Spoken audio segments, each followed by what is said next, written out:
Thank you for joining me. I'm going to be doing Venus in the third house today.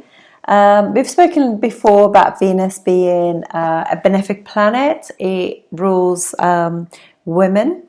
In the natural zodiac, which starts from Aries, it rules the second house of family, values, choices, and money. And in the also the seventh house, Libra, which is all about love and partnership and marriage, business transactions, just literally about being fair to the others and harmony, really. So now we are talking about Venus going into the third house. Third house is a house.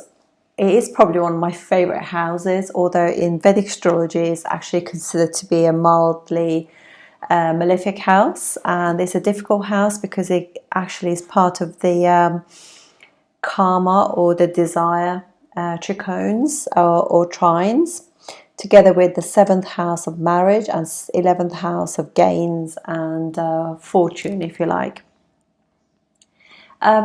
Venus is obviously planet on making perfect choices for yourself, loving thyself, and once you love yourself and know yourself, you actually form really good relationships and friendships, and it certainly rules women. This is the reason why often very successful men, when they get married, they actually activate their second house and they become really wealthy due to having the support in their chart, in their life. So this third house is obviously the natural third house of the zodiac is Gemini, ruled by Mercury, which is great friends with Venus. So together they both rule the arts and creativity. Gemini is the house of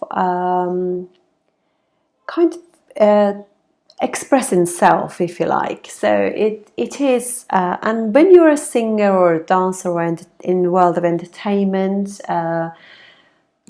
what you really do is you express yourself through your art form.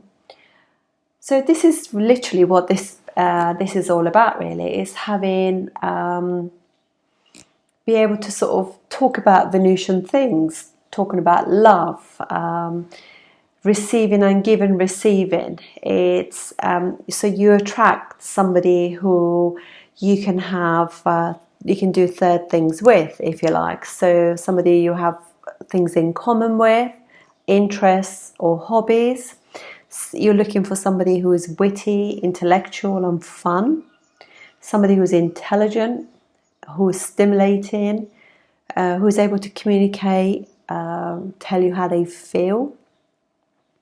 Somebody who's handy and arty or crafts, who can make things. Somebody who can probably cook as well, although that could be second house and third house. Obviously skillful at anything. And somebody you can do like travel with, learn together. Somebody who speaks well, is cultured, multi-talented and courageous and brave. This is house of bravery. So these couples who actually hike or mountain climb or do canoeing or kayaking together, windsurfing, this is all to do with the third house things. They obviously want somebody they want things in common with. They want to stimulate the mind. They're interested, particularly if there is like a connection with Rahu or something. They want to speak foreign languages. It's the industry. You often find actors and actresses and people generally in the arts have got a strong third house. And if they're really, really good at their art, then they have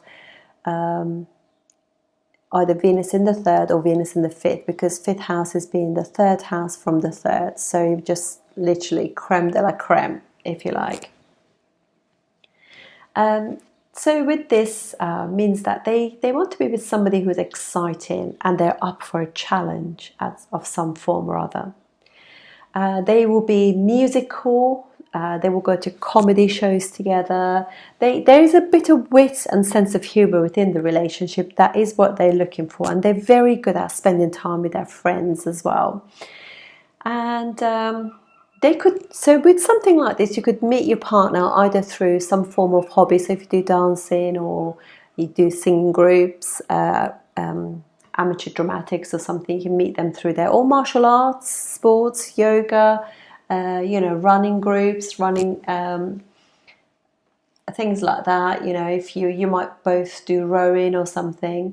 Or you could meet your partner on a dating app, traveling, or if you're like learning new skills through work. So if you're on a convention or a conference or congress, you could meet somebody through that at workplace. Somebody you could meet through a neighbor, or could be your neighbor, or somebody who's friends or knows through your siblings as well. You could meet them that way. Literally, this is just the most amazing house, and normally, great dancers have got good placements in this as well.